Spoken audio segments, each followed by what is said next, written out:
Good evening. Welcome to the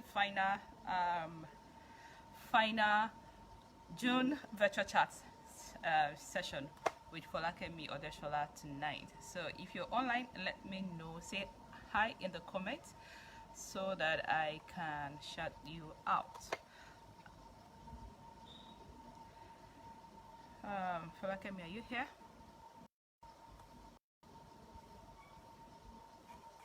All right, so I'm trying to invite those online right now to join us live. So if you can see me and hear me clearly, please let me know so that I will know that I listen to myself and you can be a part of the discussion tonight.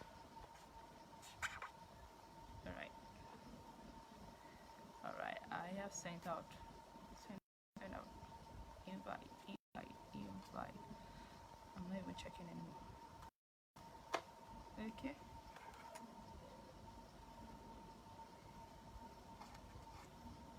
All right, somebody is live. If you can see me and hear me, imagine our guest was the first to arrive. Hi Akiyemi, thank you for joining in live as always. Thank you so much. You have always been on. So Folakemi, I don't know if I should bring you on now or I should wait a bit before I do that. So let's give them about 3 minutes more. This is 7:02. So I'll bring you up by 7:05 on the dot. So hang in there with me. Hi Akiyemi, thank you for let me know that you can see me and hear also. Okay, Folakemi, an invitation, so she can't wait to join me live. All right, who else is online? Say hi in the comments too. Let me know that you can see me clearly and you can also hear me clearly. I'm going to check on my other device here so that I won't have to wait for so long. So discussion, refresh.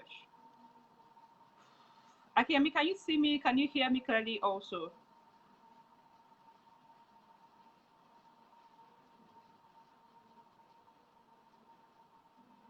Very much.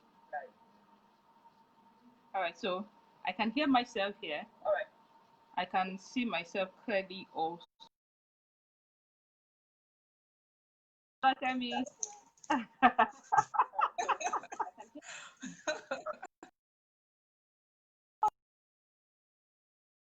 Oh, it's nice to be here, BC.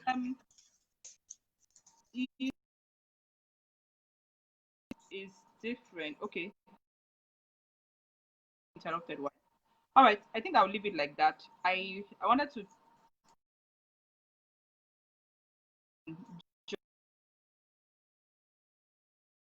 each other. Right now, you're showing like in a small box. You want to put me out? What did you say?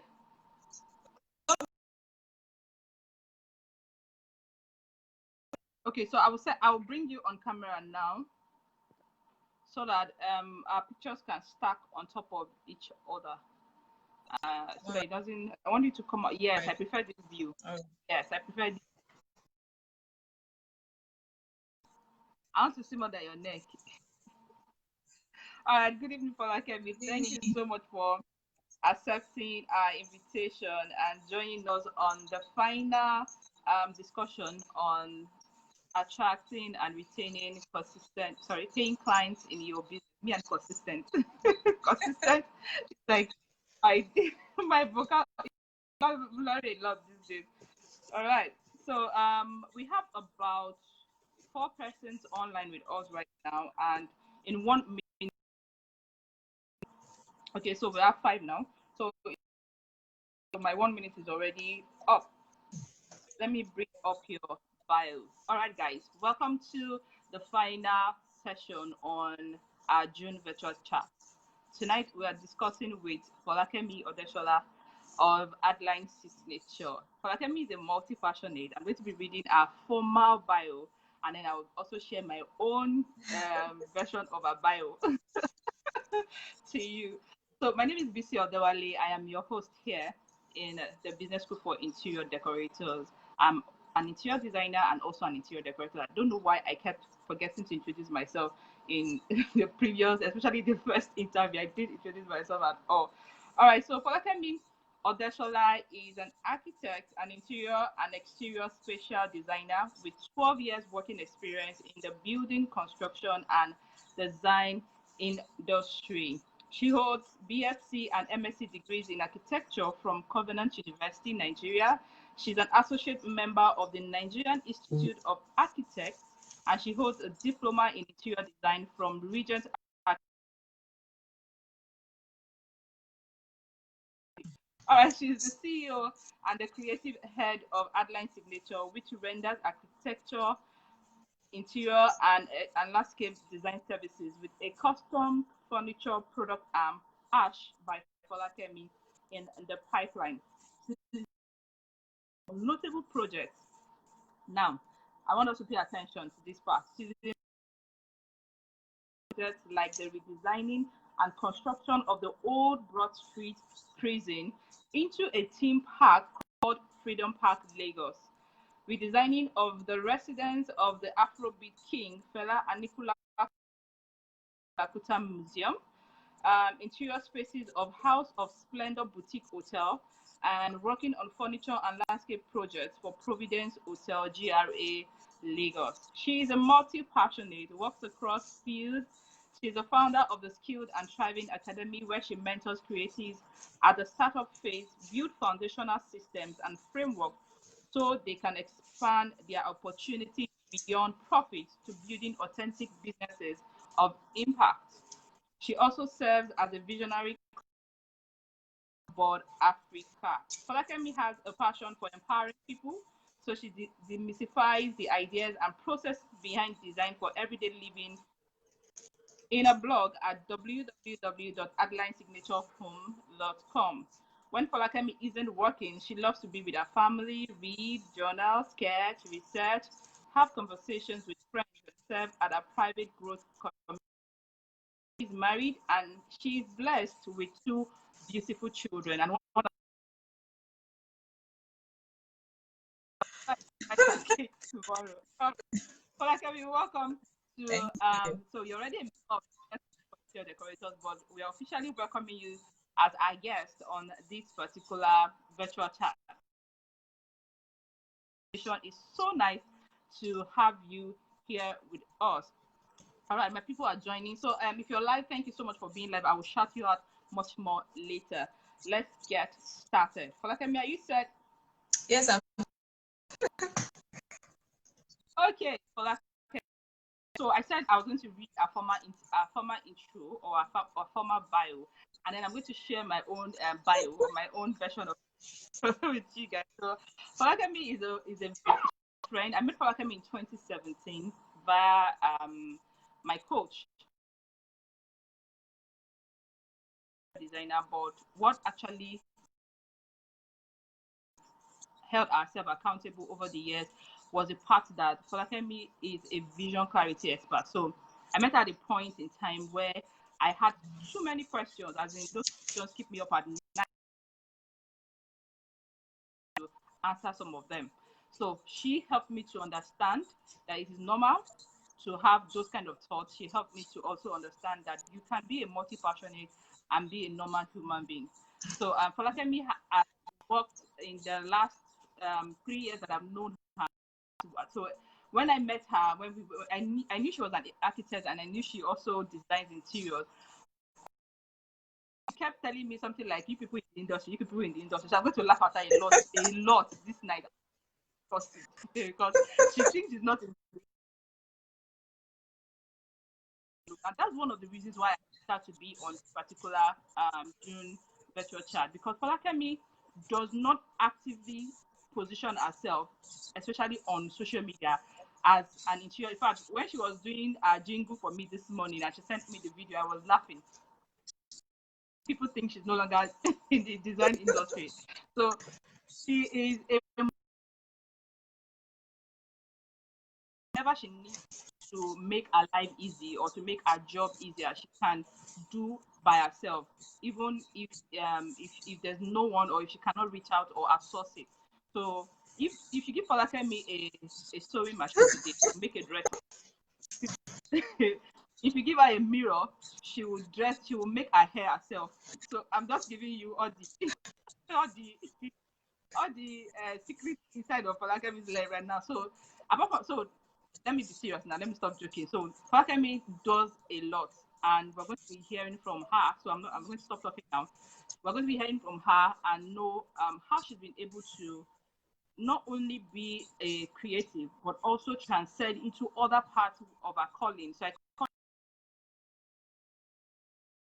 different kinds of talent, and she's somebody who is on the move or on the journey of making sure that every talent that she has been blessed with find an expression. And I'm so proud to be associated with that. So thank you so much. So I'm going to start off by asking you a question. Why architecture and interior design? So you have so many things that you are involved with. What we want to ask you, as in what is the business? Why interior design?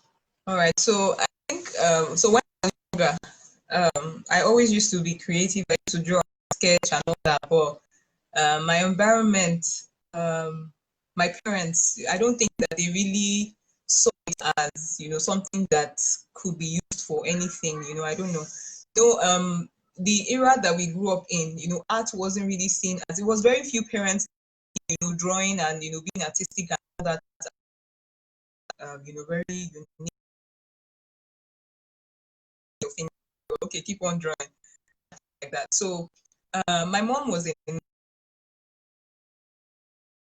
military, but he also said that he would have read pharmacy. He had admission to read pharmacy in the university, but he opted to take the military route and fly for the military. So I was inclined to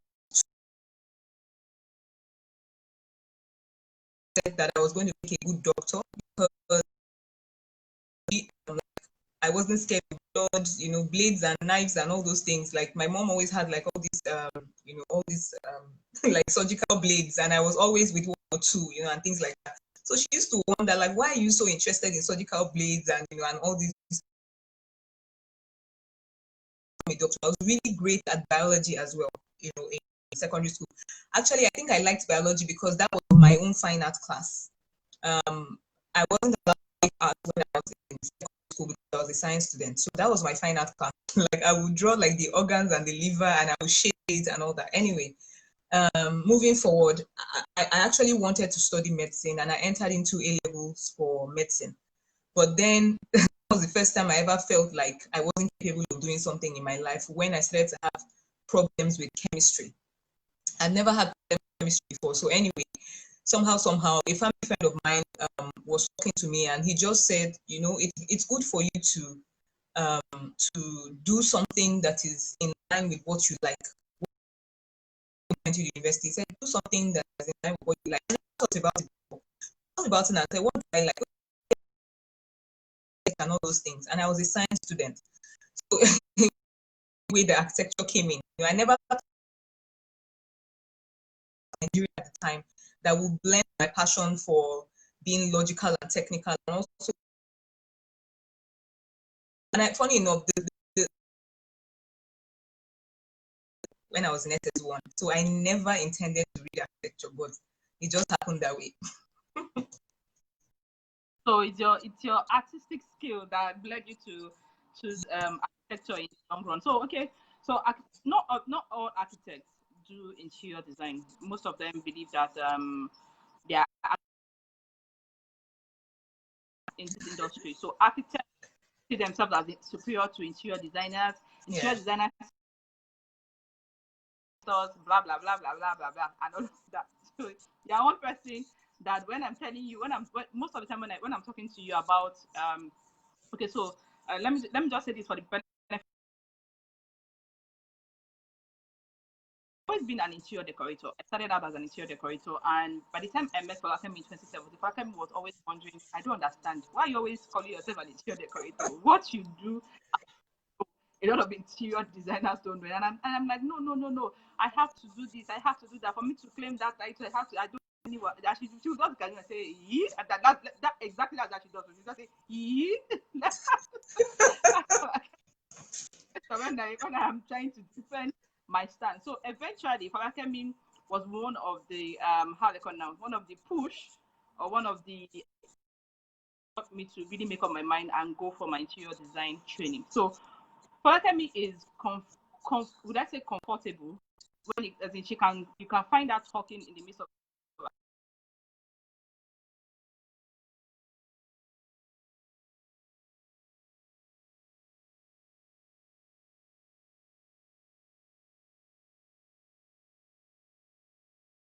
check. So do you know how many years you actually had both MSc and DSc in architecture? So you're bragging right.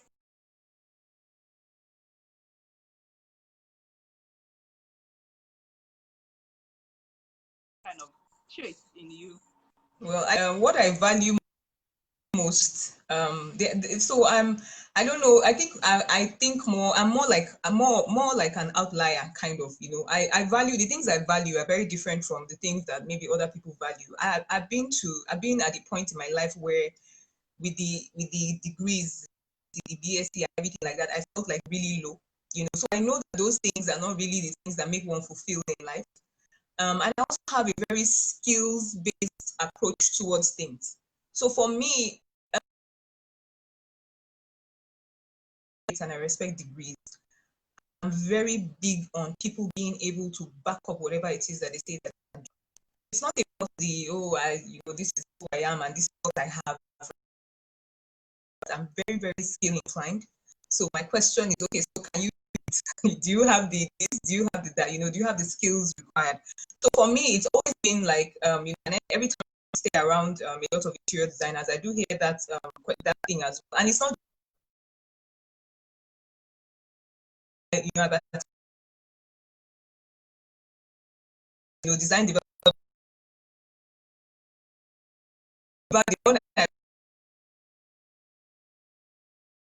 which was the Royal Institute of British Architects at the time, interior designer, and the head of, KLC, KLC that everybody respects, like in the UK, KLC School of Design in the UK. So she invited the person who was going to be next in line, who was going to step into that interior designer and architect have that go at each other. So whatever it is you can do, I can do it. Whatever it is you can do, I can do it. So I don't, for me, it's about the skills. And I use the skills for what I want to use it for, not the way people are perceiving that, and all that. So, yeah, that's okay. All right. So, your voice was kind of breaking earlier. Oh, okay. I hope that your maybe your earpiece, or are you using your earpiece? Okay, let me. Okay, it was breaking so that those listening in can have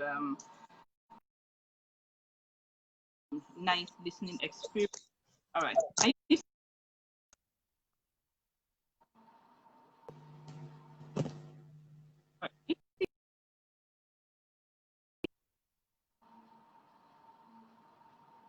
Hi, Folakemi.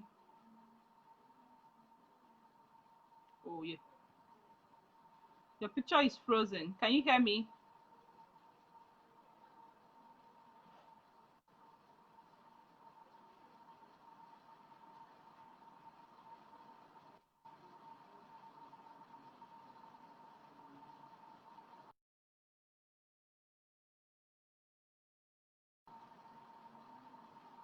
All right. All right. So let me use this opportunity to say hi to all of you that are watching in live right now. Hi, Dara. Thank you for joining in live.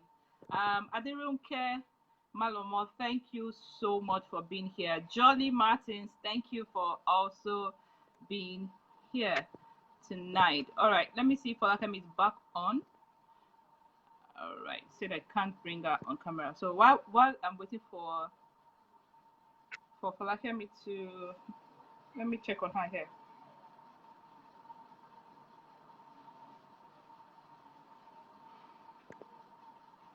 Please hold on. I'll try to bring her back online. Folakemi, where are you?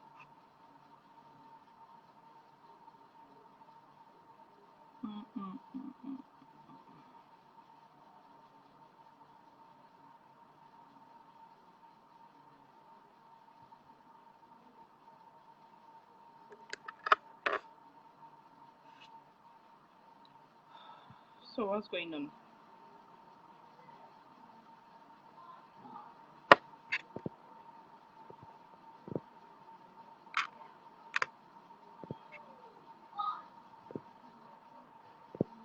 Folakemi, if you can hear me, please can you refresh your Facebook page so that I can send you an invite again.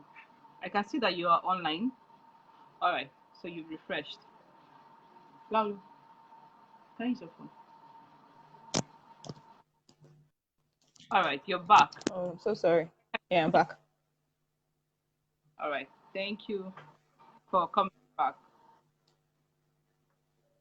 Can you say something? Let me know that I can hear Okay, you. can you hear me now? I can hear you. I'm trying to, what's that English now? I want to light up my Oh, okay. screen. It's really looking like it's dark. And all my lights are on. So I think all right, so Folakemi, next question. Are you ready? Yes, I am.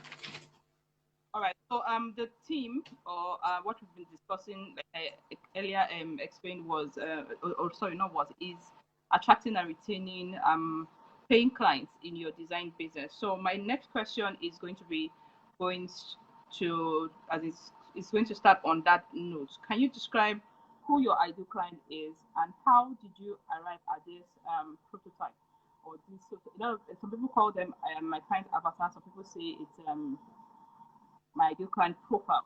So I know you know the concept, you understand what ideal client is. So who is your ideal client? Can you describe it? And how were you able to arrive at this prototype? I'm actually asking this so that you can be very practical as possible for those of us here so that we can learn and use or learn a thing or two and use it to also help us fine-tune our own client profile. So go ahead. Yeah. So my ideal client is somebody who is very process oriented. Let me put that. The person also Okay. has so the person is able to allow the process of design to just flow through, and not bother or pressurize or interrupt the process of design. It's very important so these are people who most of the time are very deep in, so they understand what they want. And they might not even be able to explain it, but they understand what they want, and they are not after, okay, they are very detailed. They are ready to go through, like, okay, where do I start? People who are looking for kind of, they know what they want, but they're looking for guidance as to how to get there. So I really All like right. people who, people like that, who are very detailed and very, very soulful. Let me put it that way. Yeah.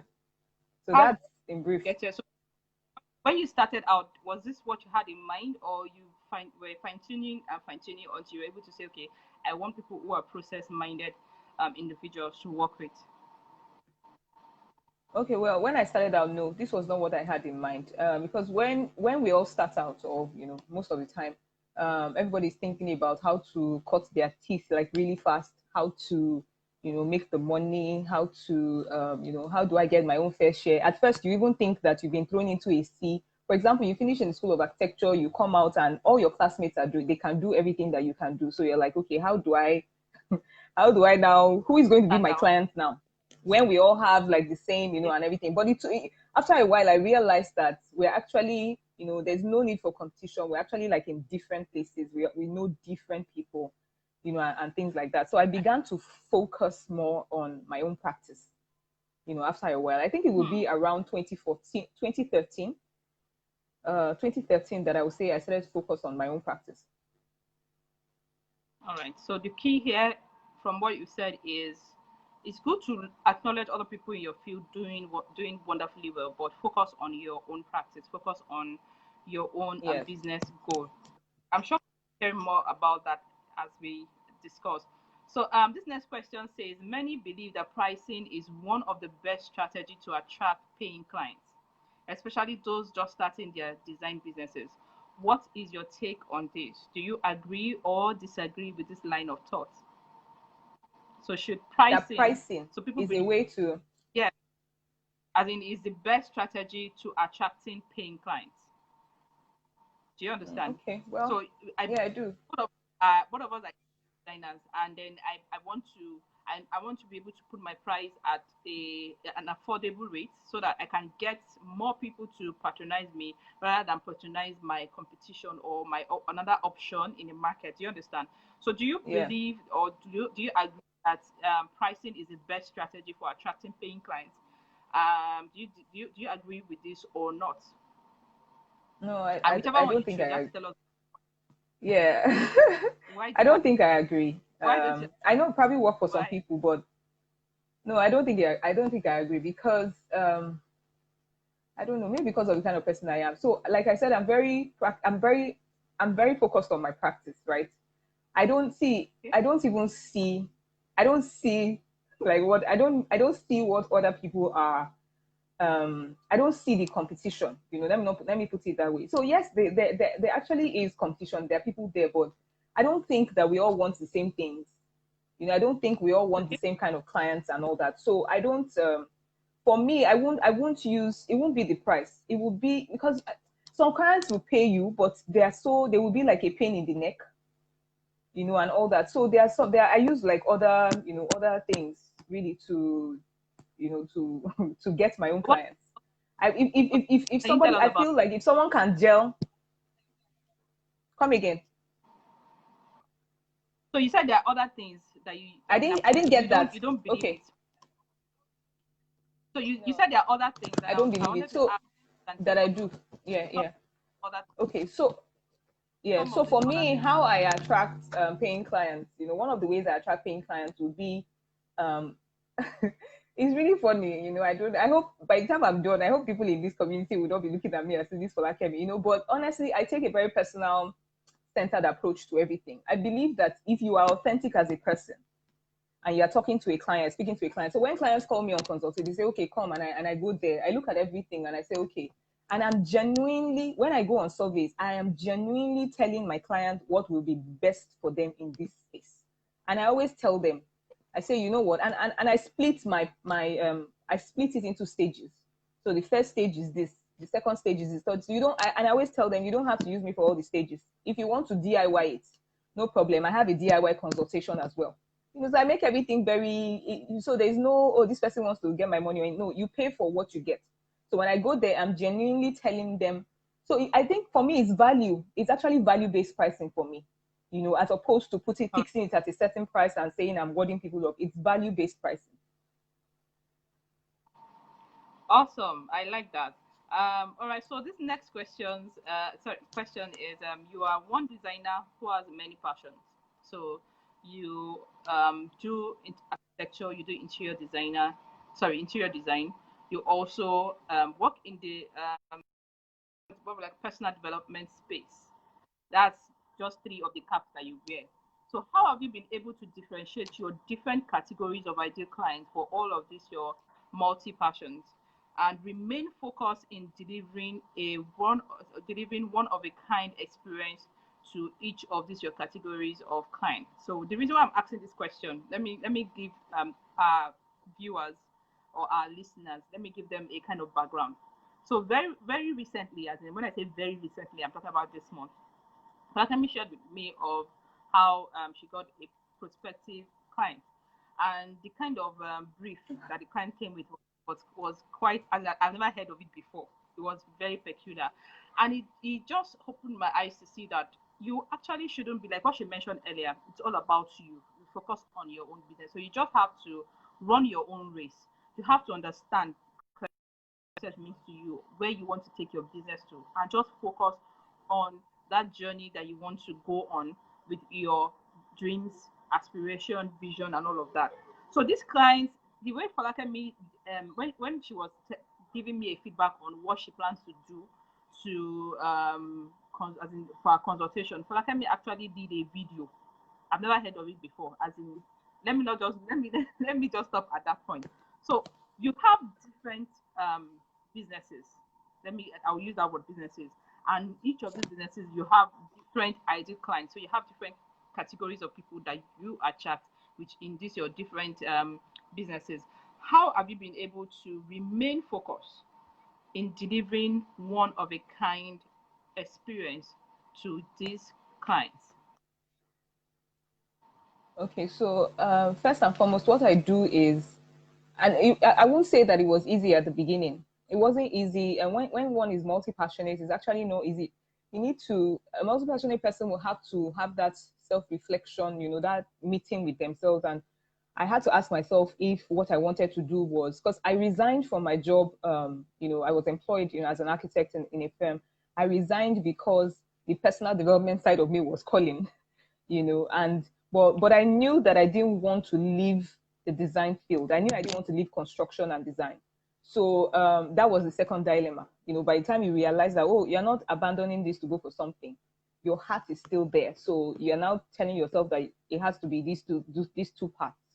Now, I had to first and foremost understand everything had to come from. I had to find my own vision. Understand that I am where everything connects. I am where everything connects, and I have to be organized as a person. I have to be organized in my head. If I am not organized in my head, there's nobody out there that can help me, because I didn't find so many mentors. Anybody who, so it's either I find a mentor in design or I find a mentor in the business space. I didn't find like mentors who had like everything that I wanted in one place. So I had to be the model for myself and look at myself and say, I am the place, because everybody will say everything is divergent. In fact, I watched that movie Divergent, and that's when I started using that word, because the lady in the movie Divergent, her mind was always thinking of other things, and it wasn't allowed in that movie. You can only choose one place. It wasn't allowed. So she had to go into hiding, they were looking for her to kill her and stuff like that. That's how I felt. But I knew that I was the place where everything converged. The moment that I had that mindset shift, it was easy for me. Then the next thing was to just have like a framework for my client avatar. So the framework for the client avatar is just a set of questions.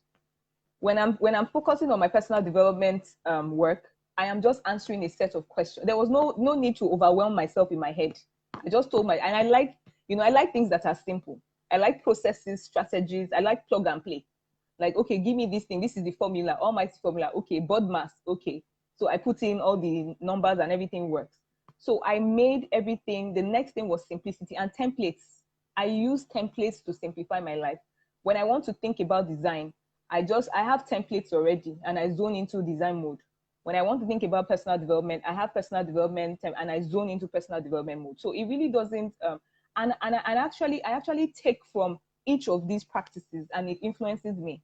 I'm a better designer, honestly, because of my work in personal development and because of meeting and understanding people. I was naturally not somebody who really liked to meet with too many people.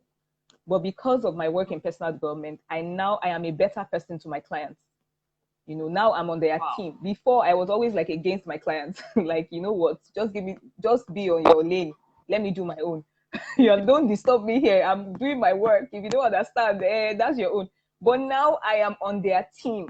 Like, I'm like, oh, you don't understand. Okay, I will break it down for. And that's the reason why I even did a video for my clients, because I was like, we haven't met, this whole Corona thing. Okay, let me talk to you, in a video and explain everything to you.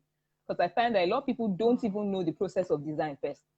So they won't even pay you because they don't know what you're doing and they don't value it. Yeah. So that's just the templates, really, and simplicity. Yeah. All right. Thank you so much. And I like that you have it all organized. A clear head or a clear mind will help you to achieve more in your business than a confused one or an overwhelmed one. So we're going to take a short break. That not that as if I'm going off, but it's just that we want to do something that is very funny. So this question is going to make you laugh, and I want you to be real as it can be. I want you to share your most embarrassing service gone wrong experience. How No. when I was putting down this question, I was asking myself, what are you putting this up for? But I don't know why. I just felt like I should put it there. And I was remembering my own experience. I remember that the day I shared that experience, I think I shared it 2 years ago. You were one of the people laughing at me in the comment section. So it's time for me to do a payback for you today. All right. So share your most embarrassing service gone wrong experience. How to manage the unsatisfied client.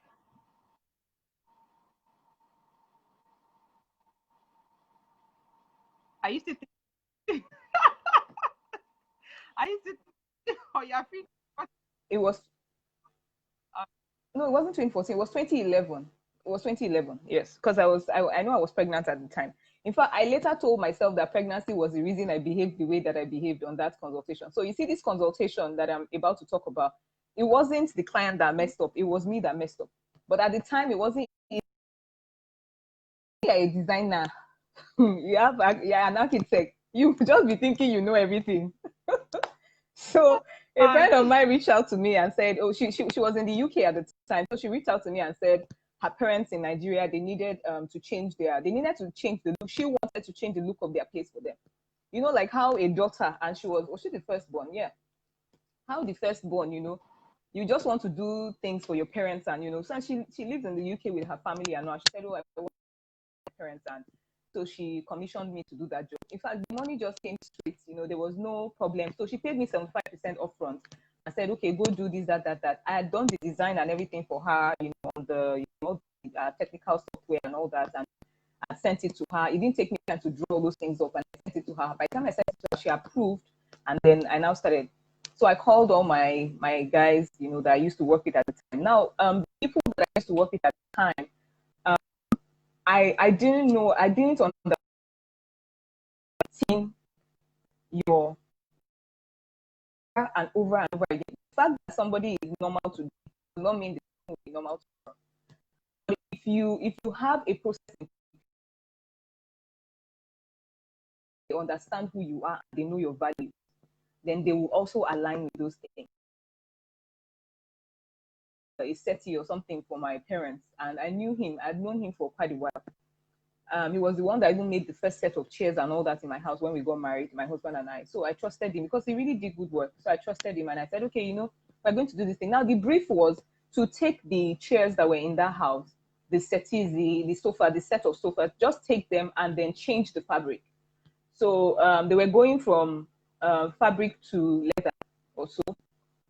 And they wanted to do up the order, they wanted to paint, repair some things, did some structural work and some things there. So of course they gave us money. So I commissioned the guy. He went, he picked all the chairs up, then he took it away. Every other thing came out fine. Every other thing came out fine. But he took the carpenter or the furniture guy took the furniture away. He went and he did things, and then he called me when he was done and told me, oh, I'm done. I want to go and drop the chairs. And then the guy went and he dropped it there. Now this client, my friend that was in the UK, her parents, I don't know, her brother just turned the chair upside down, and the underneath of the chair, of the sofa, the way that it was done, it was took away from that house was better than what we delivered. That's how terrible it was. It was like, I think it was rat teeth that they used in sewing like the underneath of those chairs. So my friend reached out to me, she sent me pictures and said, oh, these are pictures her brother, showed her and everything like that. I saw them and I really felt terrible. My heart sank, when I saw it. And so I told her, okay, no problem, I'll handle it, I'll call the guy and all. Maybe because she was doing things for, I can hear you, I can see you. She was doing things for her parents. When you're doing something for your parents and you're spending your own money, you want everything to just come out fine. So she told me and she expressed her displeasure. I was like, why are you talking to me like that? So there was a phone she was using, but that work was rubbish. Like talking about a rude client now. This girl was not rude. My friend was not rude. She was only stating the obvious. But I was so upset. I didn't know how to get my emotions out of my work. You know, remove yourself from the way and do the work that you need to do. So I was very upset that she was talking to me in a certain way. And so I decided, okay, you know what? I decided that I was disengaged from the work. So you do a job and you don't do it well, and you're disengaging from the work that you didn't do well, as opposed to being back there and doing everything that you can to finish that work and make sure that you save your name. So I don't know the brand of grass I was eating in 2011, but that was what that was what happened. So I got upset, you know, and I now requested. I told them to give me the remaining 25% balance so that I can be damaged. And the guy will not give you 25% balance. We gave you 75% upfront, and you didn't do any work with it. Now you're asking for 25. And I was like,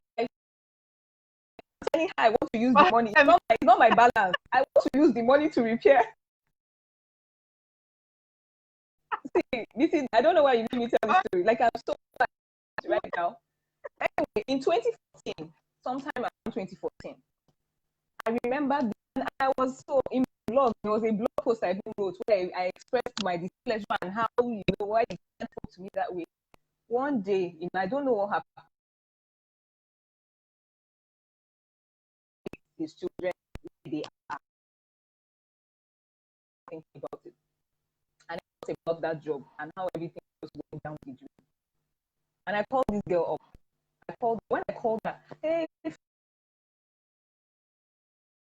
all this while, she never held anything against me.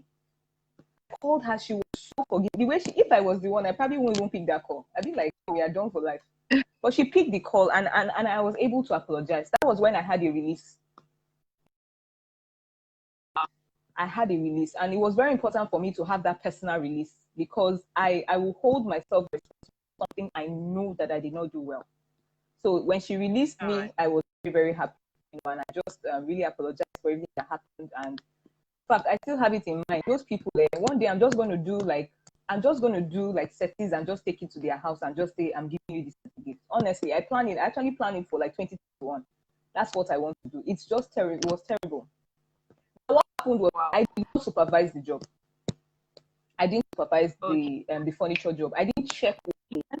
So it's very important for anyone who is watching, make sure you supervise. They can also, this is always like, why am I handling, I have this furniture guy I work with now. This is always like, why do I this guy? Like, my guy knows that if I say let the thing of the chair be 4 inches, it must not be 3 inches.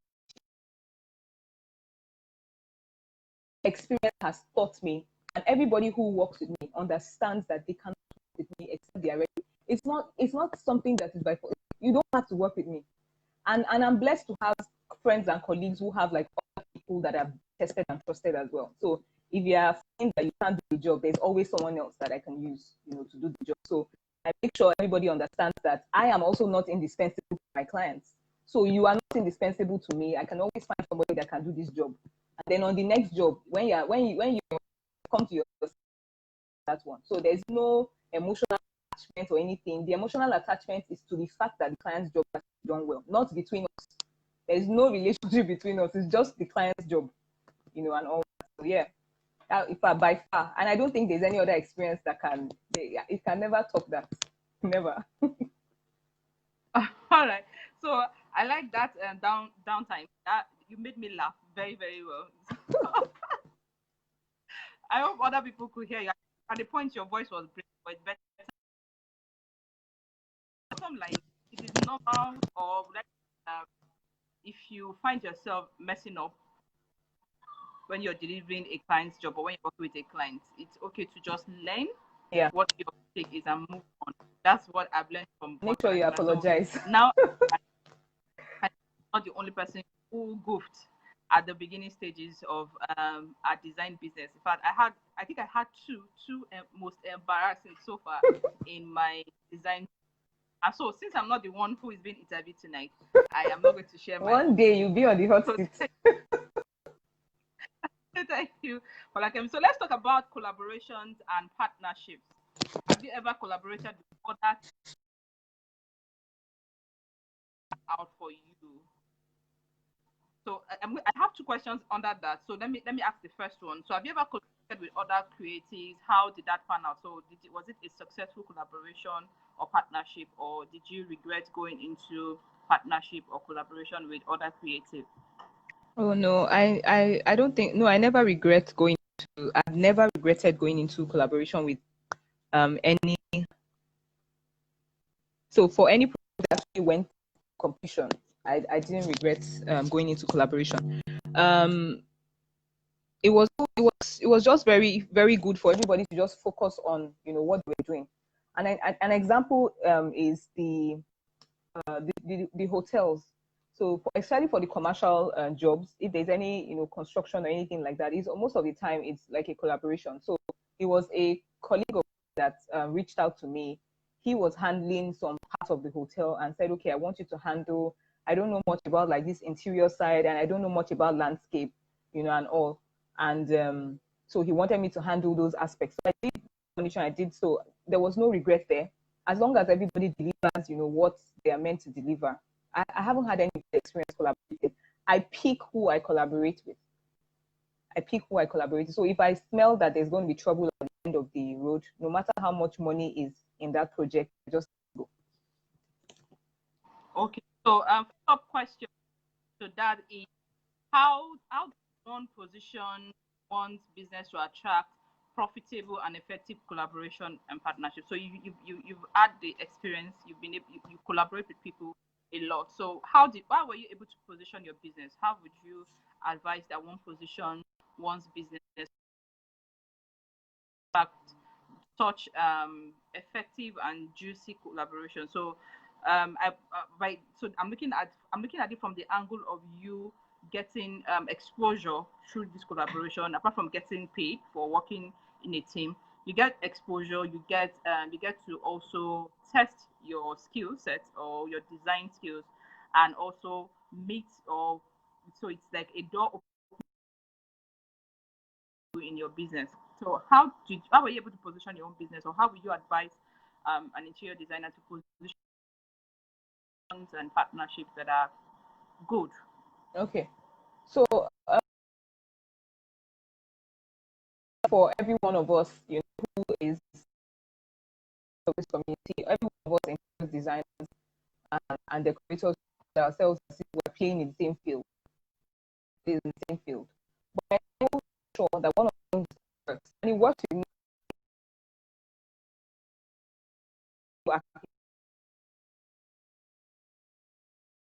for interior design and landscape furniture and things like that, makes them bring me on a job as a specialist in that area.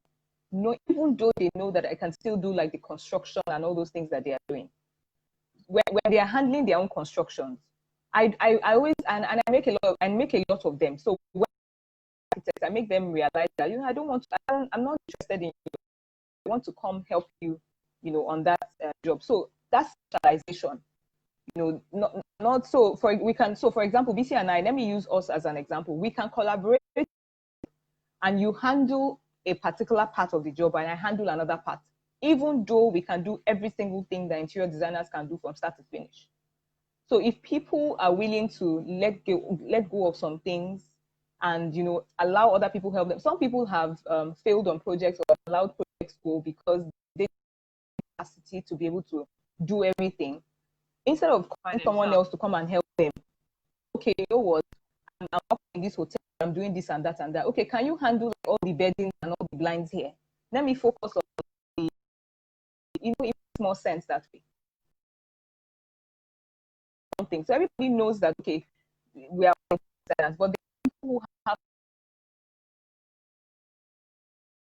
listening that, look for that thing that you love to do like really well. I was listening to Mrs. Patience Adeyemi yesterday, and you were talking about how she does her, like maybe I'm not very I'm particular aspect, or I don't, it doesn't depreciate me or anything or make me seem as if I can't do it. No, it's the timeline that I must meet up with. So specialization, is what I would say. The second one I would say is authenticity. Just be authentic to yourself.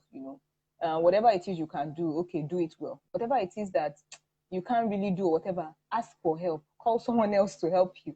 And by watching them do it on that project, you'll be able to even do it yourself another time. So that's how I would say position yourself, because if you mess up on a client's job and you don't get any referrals going forward, it won't be any other person's fault. So it is better for you to say, oh, okay, you don't worry, you can still act like the boss on that project. Just call somebody stylishly and say, I know Sabi, this part for me. You are still the one that is that is, in front of the client. So when you attract your clients through specialization. When you show that you specialize in something, it's very important for you to show that you specialize in something. When they call you because of that particular, you can still have that discussion with them and say, oh, I also do this and do. Like when I went to that hotel, I went there it was just the landscape that I went to do.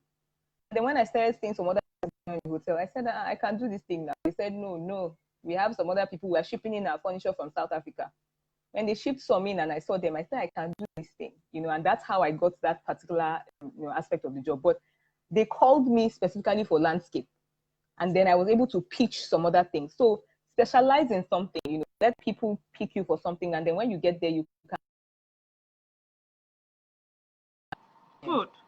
All right. Let's talk about red flags. What represents red flags for you in prospective clients or existing clients? So what is a no-no? What do you when you see that we are not going forward? For me, a no-no, that no-no is conversation. And it helps that so personally, money is not the most important thing to me in life. So no matter how much money you have to offer, if you have attitude and a very nasty way of communication, I will not take that job. You have to beg me to take that job. So for me, that's my red flag, my number one red flag. Signs of going to be hard to communicate with you. The way you talk and the way you behave and all those things. Some people act like once they give you your soul. I had a client who used to she was a lady, funny enough, and then she called around 5 a.m. or something. One day I said, you know what, and we always want to sound as if, no, we are not mixing business with pleasure or family or anything like that. I let my clients know that I'm a human being. When you call me, I said, please, can I give my kids their school bus is coming for them very soon. So it's the communication. And I'm also very confident when I'm talking to them as well, so that they know that I am offering you something. There is a value that I am offering you. I don't go that, so that communication. I'm not proud either, but that communication is very important to me. It's like the first red flag. All right. Okay. Can you hear me? Yes, I can hear you. I can hear you.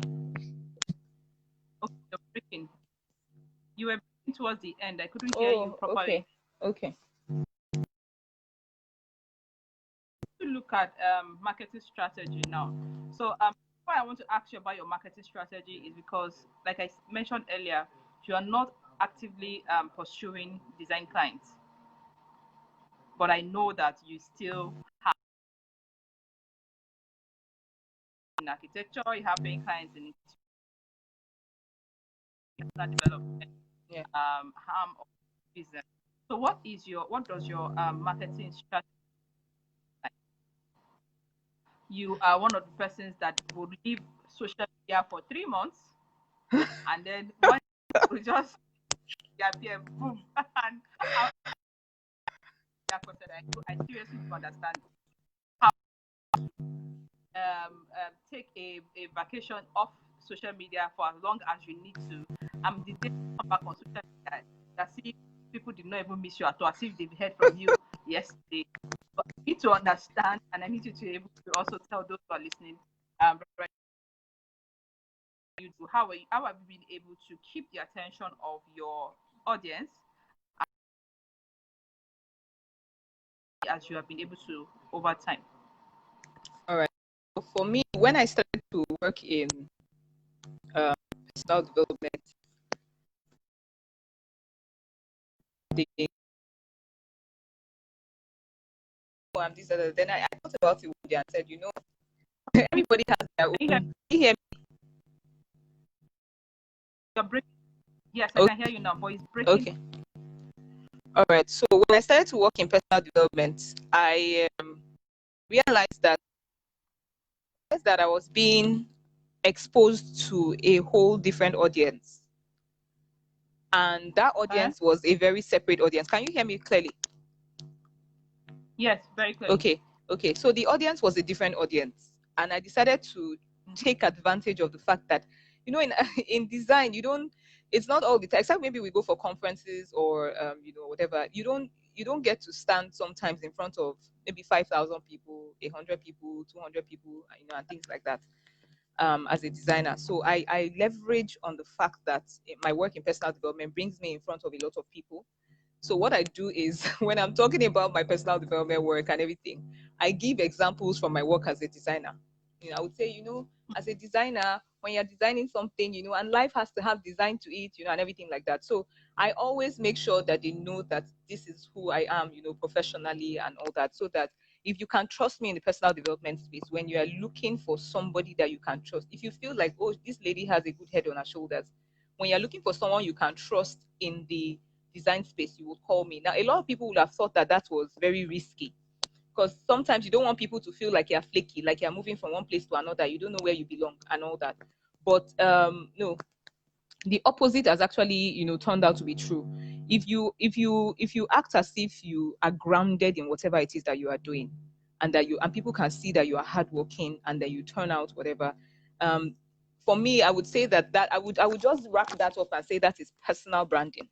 So I have become, it's personal branding for me. And I make everybody know that I am where all my passions converge. So all my passions are not controlling me. I control all the passions. So if I stand in front of this crowd, I'm telling you that I'm this. So a lot of jobs that have come for me in design have come through the personal development door. So I've realized another aspect of, bringing in my design work from that angle. So I would say social media also helps, social media, but most importantly, having a message. If you have philosophies, you have values, and people can tell that you have values and philosophies, even when you speak about design, your natural person, your authenticity shines through in everything that you do. For me, that's how. So for me, I would say that it is social media, but it is also personal branding, making people understand that you are the one that controls that design, and a lot of people do like this, oh, company name, I don't want you to see me, but I am the face of my brand. So that's what has worked for me. Being the face of my brand is what has worked for me. Wow, that's life-changing or a business-changing lesson there. Be the face of your brand and try as much as possible to be as authentic as possible, so that you can have the best of both worlds, no matter where you find yourself useful, whether you're standing before different category of clients. I'm going to begin to borrow that and use in my own business also. I have two more questions. For those of us who are still live with me and Folakemi right now, please drop your questions if you've got any. I'll be taking them after the next two questions. All right, so okay, so this next question is your advice to interior designers and decorators. So do you have any thing you want us to? So first and foremost, welcome back to. I said I'm going to say this during this. Welcome back to the. All right. So Thank you. But so Thank you. what's your advice to interior designers? Whether that's incoming, upcoming, sorry, not incoming now, whether they are just upcoming or they are newbies in the business or they have been in business for quite a while. You've been in this industry for 12 years. So you should have a thing or two that you want us to begin to imbibe or learn from this conversation. So go ahead and share with us. Okay, so that's the advice to all designers, right? Both upcoming and Okay. expert and new ones. Okay. My advice would be whatever you say that you can do, make sure that you can do it. Make sure you can do it. Never ever put something, the internet never forgets. People don't forget. Your brand is very important. You as a person, you are very important. Don't portray, and not say, okay, I'm taking this brief, but by all means, please look for someone who can help you. So for me, I would advise that whatever it is that you've promised your clients that you will deliver, let that be what you deliver. I'm aware that most times, and for me as well, sometimes I call, like, some people come and do for me at home. They can't change the brief. They can't change, what I have said, that I'm changing this thing because this, that, or can I change this thing? If you have any client and and you can get, my friend that I worked with on the hotel project, I learned from him. He doesn't have more than 4 clients in this life. He doesn't have more than 4 Wow. clients. Yeah, he doesn't have more than 4 clients. This nothing, this space and time that he gives to every other client. And I was able to, tag along with him as well to do like some land job doing in the hotel, like that house I did, So you don't have to have, and I see that sometimes we struggle we want like 20 jobs in a year. I have a maximum.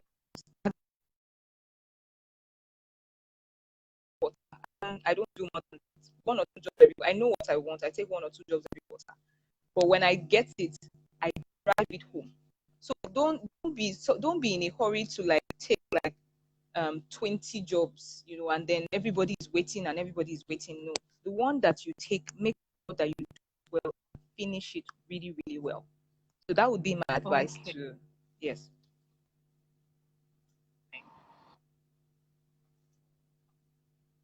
Your voice is breaking. Can you hear me? Yes, I can hear you. All right. So I think the internet is really, really, really poor tonight. A lot of people are out and joining back in. So, all right. So, final question to you is: do you have any upcoming program or event you want us to know about in the Business School for Interior Decorators? So I know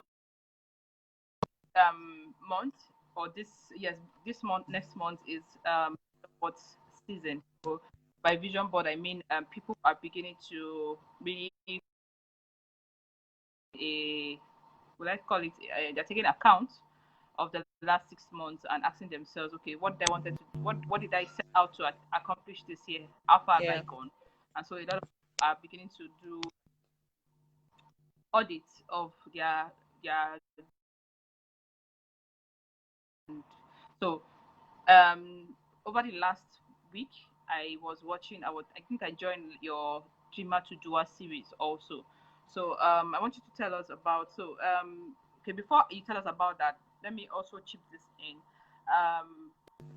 I've been able to use Folakemi in the personal development space to understand my design business more clearly. So there was a time I still feel it, but it's not as serious as it was, say, the 2 years back. So there was a time I was bothered that okay, so I have the Business School for Interior Decorators, which came to be when I was working or doing my job as an interior decorator.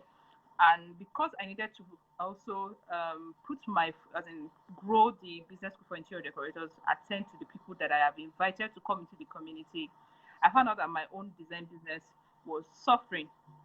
And so I've been able to talk to Folakemi over the years, and she has been able to help me to fine tune and understand where each one stands, how to I don't want to say compartmentalize, so that because that's not really about it. So okay, how to put balance, how to find balance. So apart from these two major, I'm a wife and a mom. So there's the home front. In fact, at that last month, my job title included homeschooling because I'm finding balance and also get your design. All of us interior designers and decorators know about mood or design representation where you are working on a space. You should also be able to have such kind of representation or design or mood board for your design business. So what do you, so that's how I understand, that was the easiest way for me to understand what a vision board would do for me in my business. So I know that Folakemi, over to you. So I know that you have a program coming up, and I think you are in the dreaming or the dreamer stage. Am I correct? Yes. Yes. So can you please let us know?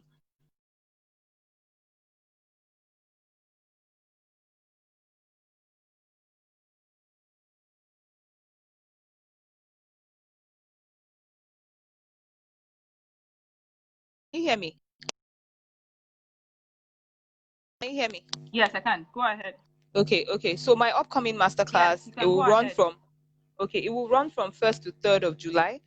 And the masterclass, it was born out of a place where I just noticed that a lot of people are just having dreams and having plans, and people are stuck in that dream phase. They are stuck in the planning phase as well. Like, okay, I've written all the things I want.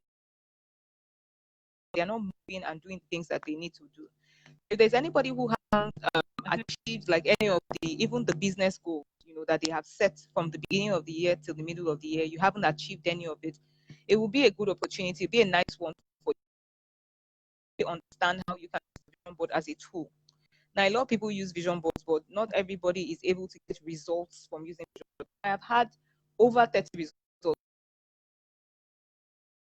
I had over 20 results. By the time I started to talk, I had to go back and watch that video again. I said almost 30 things that I had gained from using the vision board. And I don't know so many people who have had those results.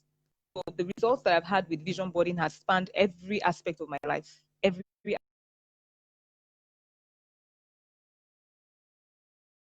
My work and my finance life, my career. So I understand what I want to do. I understand who I want to be as an architect and how I want to appear, even as a designer. It just has given me like, unshakable clarity, about who I am as a person. And that has also transcended into my business as well. So vision boards can also be used for clarity in your business, right? So I have a business vision board as well. I have one for each of the businesses that I have. So this is why I'm able to switch, when I'm switching from the personal development space to this space, that's the reason why there's no paper jam, and if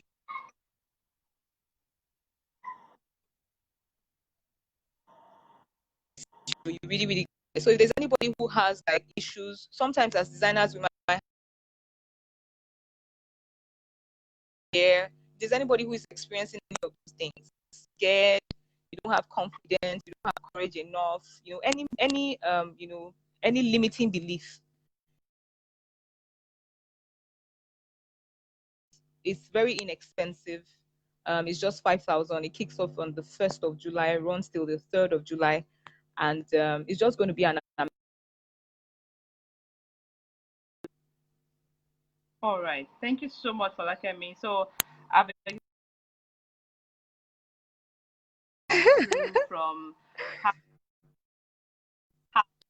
structure your design business to understand what you want from your design business, Yeah. so that you can bring the right fit clients to work with, how to even position your business for collaborations and all the way down to letting us know that we are humans. So mistakes can happen, but take the lesson, always be the bigger person and apologize. Even though it took you years for you to realize your mistake, you still went back to the client. In my own case, I married one of the clients that I messed up. Bribery. The biggest bribery of all time. All right. So I'm going to go to the chat now to see any questions. So if you've got questions, please drop them. We have about 2 minutes more to go here. So let me just see. All right. So Akiyemi said, "Good evening. Always excited to be here. Thank you so much, Akiyemi. You've been a very good record. I would say support, because you're always here when we are live and also commenting on the post." Johnny Martin said, "Good evening, everyone. Patience, thank you so much for joining us all the way from Port Harcourt. Folakemi, yes, that's true. That's patience to you, Folakemi. She said, yes, that's true, Folakemi. I don't also believe that pricing can influence you to get Yeah. your ideal. Client. All right. But hi, Tizoba, thank you for joining. Tizoba is saying good evening to everyone. And then Patience also wrote here, I really love how effortlessly. So you Thank are you, ma'am. those of us that have passions. You're encouraging us passion, but find a balance. Do it in such a Yeah. way that they are complementary and they are not disturbing one another. Thank you, Joy, for joining online with us right now. Mr. Jean joined. I don't know if he's still live Yay. with us. As he said, also watching live. Hi, Wani. How are you doing? Thank you so much also for joining the live session. I think that's about all. I can't see any other person online right now that I haven't greeted or acknowledged their presence. So I don't have any questions here. Like I said, I think there's network in and out of the session. So if Yeah. you're catching the replay or if you have we're not able to post it,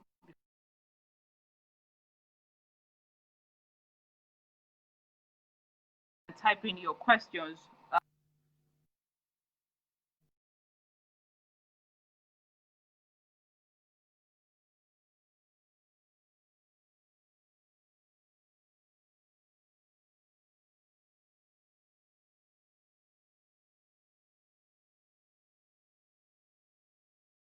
Still have we were still able to do everything under 1 hour, even though we have about 11 minutes after 8 p.m. Yeah. here. So Folakemi, thank you so much. Thank you for giving it your all and also sharing with us on your business journey and not holding anything back tonight. So I am so to be here. And thank you also for the video you shot this morning. Thank you for all the people put into the community with that video also. I appreciate that. Thank you. Like I said in the morning, I owe you 2 wraps or tiger nuts. In fact, that's like gold. I'm waiting for it. Yes. I'm waiting for it. Right. Thank you So so much for having me. Yeah. okay. Thank you so much. And please, I'm coming to eat my jollof and cake tomorrow. Tell That the guy, I birthday better boy, go and happy start birthday. planning. It's now I'm just going to go and plan that party because I haven't even thought about it. But I know something will happen. Don't Creativity be will that come. kind of mom. All right. All right. Okay. Thank you so much. Everyone, if you're catching, also thank you for catching the replay. Please go ahead and ask your questions too if you have any questions. Brings us to the end of this June virtual chat. But we still have 2 days left in this month of June, and I will be sharing either via I think it's going to be via text post on how to fine tune your messaging when as relates to attracting payment. I actually started last week, so we're just going to round up between tomorrow and Tuesday. And I'm also going to use this opportunity to ask you all, what do you want us to focus on in July? So I focus on attracting and retaining paying clients for this particular month. What do you want us to help you with in your design business? This is the right time for me or for you to begin to let us know so that we can begin to put final touches to of July. So thank you all. If you've been here for the 3 sessions, thank you so much. Thank you to our guests. Thank you to Architect Jean. Thank you to Mrs. Patience at DME from Port Harcourt. And thank you to Folakemi. The guests that I brought on this particular June chat is they're actually strategic in a way. So Mr. Jean is way ahead of me. What's her name? Patience is my pair. And Folakemi, I'm your guy, whether you like it or not. I agree. So, I agree. I brought You're my coach, my interior design business coach. out. I know you're going to do that. So I brought in different people from all of these segments so that you can have like an overall you can have people's thoughts, you can have them share it from different aspects and different stages in their design businesses. So I can't promise you if we're going to have I can't promise if we're going to have a July virtual chat, but if it's going to happen, you're going to be the one to ask for it. So let me know what you want us to focus on in the month of July, and we'll get that done. All right. So I'm saying good night, Folakemi. Good night, Can you Visi. say Thank you good so night also much. to Good the night to people? everyone. Thank you for watching. Thank you for watching the replay as well. God bless you.